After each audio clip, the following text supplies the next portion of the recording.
वाद्य यंत्र ही बचपन में मिला मुझे, मैं उन्हीं के साथ खेला। धीरे धीरे पिताजी सर्विस में थे पीएसटी में, दिन भर चले जाते थे, मैं बाकी समय मैं उनको खिलौने की जगह में उसी को बजाया करता था। कुछ सीख गया, फिर भजन मंडली में ले जाते गए, वहाँ कुछ सीखा। फिर भजन मंडली में खुद स्वयं बजाते गया। उसके बाद हमारे यहाँ अक्षय तृतीया में गुड्डा गुड्डी के ब्याह होता है, उसमें शादी ब्याह में के 3 अटम्बर से हम लोग ने गुड्डा गुड्डी के ब्याह किए। उसमें कुछ दहेज में आया 20 रुपया, उससे हम लोग ने वाद्य यंत्र खरीदा। मेन वहीं से प्रारंभ होता है। ये 74 की बात है, 1974 की बात है। गुड्डा गुड्डी की शादी किए, उसमें 20 रुपया दहेज में आया, फिर हमने वाद्य यंत्र खरीदा। उसके बाद विधिवत जो विवाह होते थे लोगों को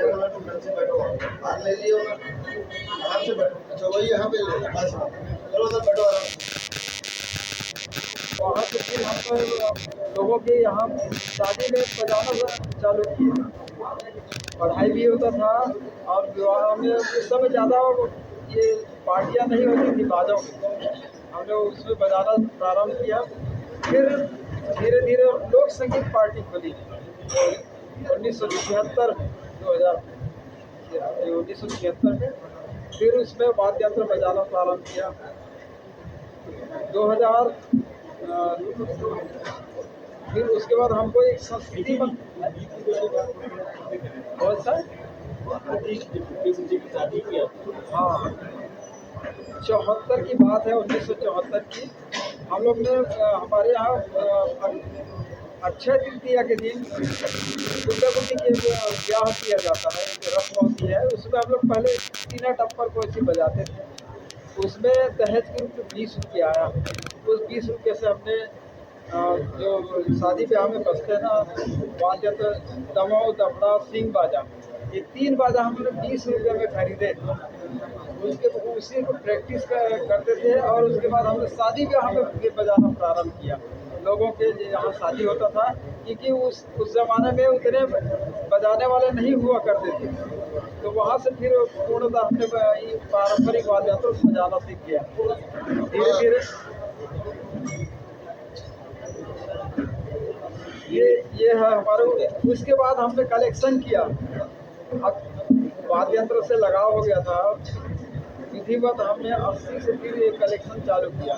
देखिए जी, ये बताएं कि ये पुस्तक क्यों निकाले, इस पुस्तक निकालने का क्या उद्देश्य था और इसका विमोचन किनके द्वारा किया? पहली बात बताओ कि ये मैंने विगत 45 वर्षों से वाद्य यंत्र का संग्रह कर रहा हूँ।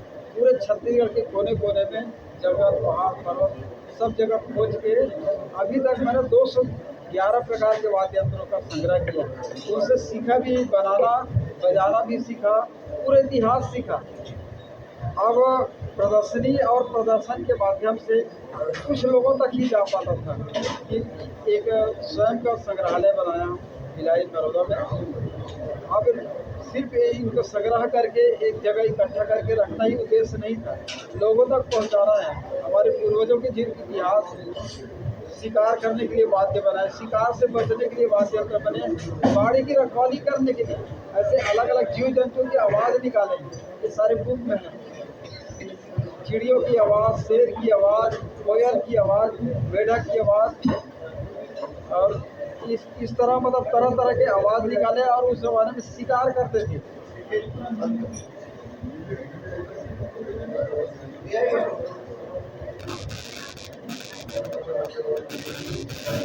अब इतना मतलब जो इतिहास है उनको फिर लोगों तक पहुंचाना है।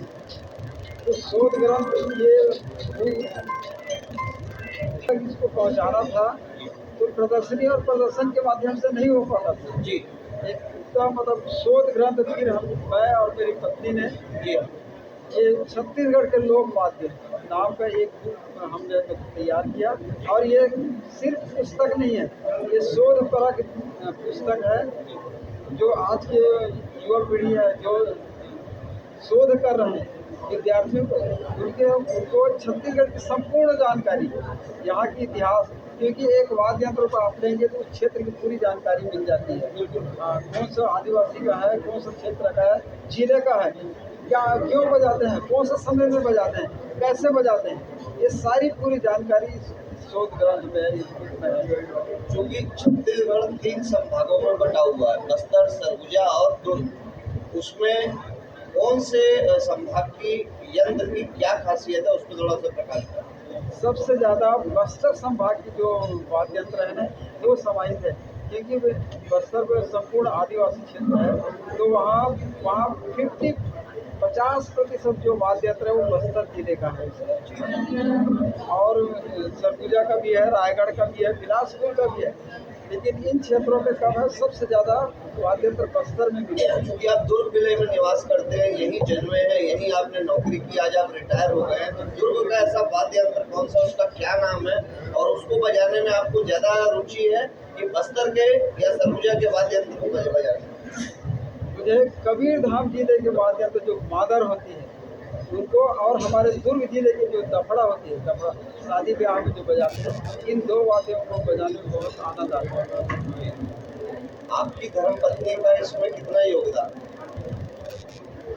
जितना मेरा है उतना इनका भी उतना ही योगदान है, क्योंकि खोजने में मैं बाहर रहता था और घर को सब संभालती थी पहले। दूसरा, जब मैंने बुक लिखा तो मैंने कच्चा ही उनसे प्राप्त किया, उन्होंने जो बताया उनको मैंने लिखा, उनको बुक फॉर्म में लाने के लिए मेरे पत्नी ने मतलब उनको साथ दिया और उन्हें लिखा है बुक फॉर्म में। आपकी धर्मपत्नी कोई वाद्य यंत्र बजाती है क्या वो? हाँ, बजा लेती है, कुछ कुछ वाद्य यंत्रों को बजाती है। अच्छा, मैडम आप भी बताइए, और क्या कहते हैं, मतलब आप कौन सा वाद्य यंत्र बजाती है और आपका पसंदीदा क्या है? जैसे आप बोले कि कौन सा वाद्य यंत्र बजाती है, ऐसे करके जितने भी छोटे मोटे वाद्य यंत्र हैं ये सारे मैं बजा लेती हूँ। वैसे तो हमारे पूरे छत्तीसगढ़ के 140 वाद्य समथिंग किए हैं जी। और उसमें से हमारा जो छत्तीसगढ़ का लोक वाद्य की 50% वाद्य यंत्र है आदिवासी अंचल के लिए, बाकी तो सभी छत्तीसगढ़ के हैं। लेकिन सभी जगहों में कम से कम जितने भी छोटे मोटे वाद्य यंत्र कोई ऐसा पसंदीदा कौन सा आपका, साहब ने बताया, वैसे आपका कौन सा पसंद? ये रायगढ़ जिले का किसकी वाद्य यंत्र है, जो महिला रायगढ़ जिले का किसकी वाद्य यंत्र है, छोटा सा करताल की तरह होता है, वो महिलाएं उसको बजाते हुए गाते हुए लेते हैं। एक और, चूंकि डबल इंजन की सरकार में सनातन धर्म को बड़ा महत्व दिया जा रहा है, आपके इन यंत्रों में और आपकी भाषा में, है ना, धर्म कर्म से लोग ज़्यादा जुड़े, और सुबह अपना जब लोग कोई भी काम चालू करें, उठने के बाद तो वो भजन गाएं, उसमें ऐसा कौन सा वाद्य यंत्र इसको मतलब बजाया जाए और लोगों के तन मन को छू जाए? एक तुरही है, आपको बता दूं, तुरही जैसे हमारे यहाँ शंख शुद्धिकरण के लिए बजाते हैं, स्थान शुद्धिकरण के मांगलिक कार्यों में, वैसे ही बस्तर जिले में तुरही होता है। संघ का भी काम करते हैं, उनके वाद्य यंत्र में होता है, और एक दूसरे को आवाज़ देने के लिए कि हम उस जगह पे हम आए, इससे पता चल जाता है। जैसे शिकार करने गए, शिकारी कहीं फंस गए तो उसको फूंक कर बजाते थे कि हम फंस गए, तो लोग वहाँ दौड़े चले आते थे, उनको बचा लेते हैं। तो ये तुरही वाद्य यंत्र, और इसमें एक और खासियत है, फूंकते हैं, सांस की बीमारी नहीं होती तुरही में, तो बहुत महत्वपूर्ण है वो तुरही वाद्य यंत्र। आपकी पुस्तक जन जन तक पहुँचे, छत्तीसगढ़ के कोने कोने तक पहुँचे, उसके लिए किस तरह का प्रयास है, आपने कोई, आपके मन में कोई विचार है क्या कि ये आम जनमानस तक ये पहुँच पाए, उसके लिए क्या कहें?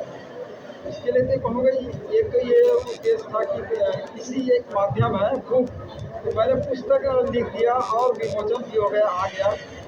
अब इनको जगह जगह पर मतलब प्रचार करूँगा कि इस तरह से निकला हुआ है, बच्चों के लिए, आपके युवा के लिए और बड़े लोगों के लिए भी। संपूर्ण इतिहास छत्तीसगढ़ का इसमें समाहित है, और इनको मतलब प्रचार का माध्यम तो आप सब दूसरा ये, क्या रमन सिंह जी से, मुख्यमंत्री से ये आपने अनुरोध किया कि स्कूल कॉलेज की लाइब्रेरी में इसको लिया जाए? अभी तो मैंने इनको निवेदन किया, जब 4 जून को उनके निवास में विमोचन हुआ, बहुत संक्षिप्त कार्यक्रम में, माननीय विधानसभा अध्यक्ष रमन सिंह जी, मैंने एक निवेदन किया, इस बुक को जितने भी विधायक हैं पूरे विधायक 90 विधायक हैं, उनको उनके तक ये पहुंचना चाहिए आपके माध्यम से। अब बता रहा हूँ। और एक प्राचीन वाद्य यंत्र है तंबूरा, हाँ, उसमें मैंने घड़ी फिट किया।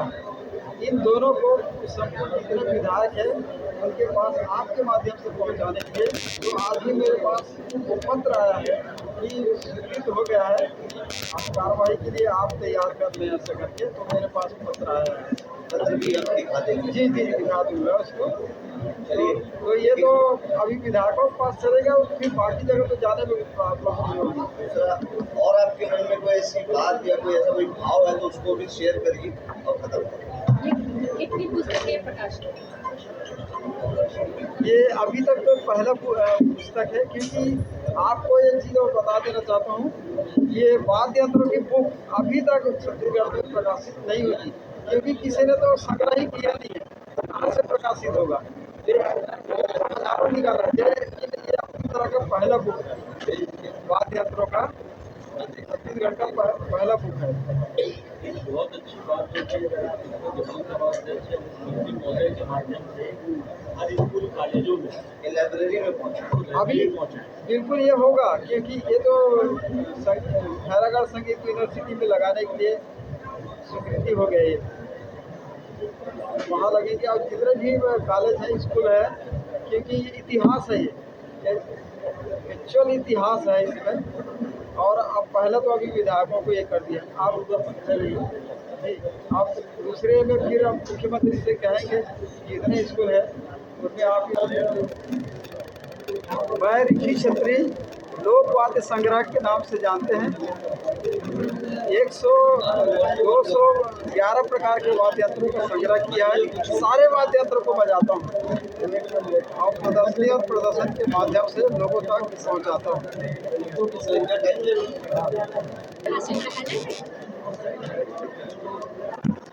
मैं पूर्णा छत्री और मैं एक साहित्यकार और कलाकार और उनकी सहगामिनी, जो साथ साथ चल के मतलब कलाओं को, संस्कृति को, परंपराओं को हम लोगों तक पहुँचाते हैं, बांटते हैं मनोरंजन के माध्यम से, मंच के माध्यम से, और अपने धरोहर को जैसे आज एक पुस्तक के रूप में लेके आए हैं, वैसे अपनी आने वाली पीढ़ी को, आम जनता को ये देना चाहते हैं, जानकारी देना चाहते हैं, बताना चाहते हैं कि हमारी संस्कृति पहले ऐसे रही है और ये हमारी जड़ है, और इसे हमें अपने साथ साथ लेके चलना है। आज के इलेक्ट्रॉनिक वाद्य यंत्र है उसके साथ, और ये हमारे पुराने वाद्य यंत्र है, उसकी मधुरता और आज के इलेक्ट्रॉनिक वाद्यों की मधुरता में काफ़ी फर्क है, और ये सुनने और देखने से ही पता चलता है।